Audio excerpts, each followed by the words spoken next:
මේ පාසලේ ගනි.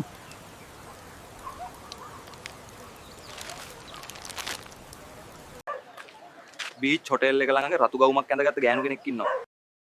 එයාට මේක දෙපන්.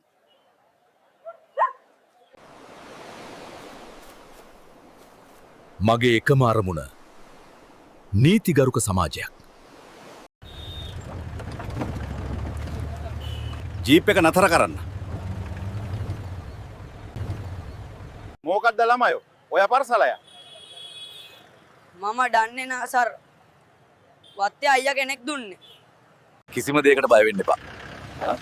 ජීප් එකට නගින්න.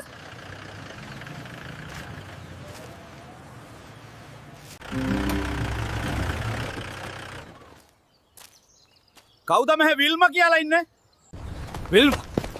විල්මා නවතිනවා.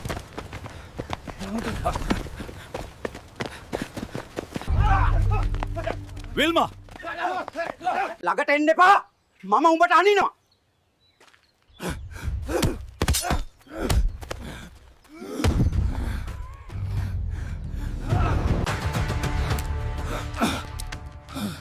අපේ ලොක්ක දැනගත්තොත් උඹට ලොකු කරදරයක් වෙයි.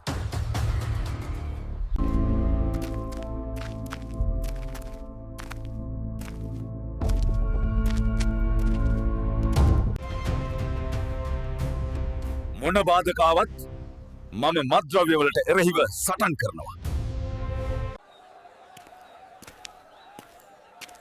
අපේ තරුණ පරම්පරාව මත්ද්‍රව්‍ය වලින් ආරක්ෂා කරගත යුතුයි.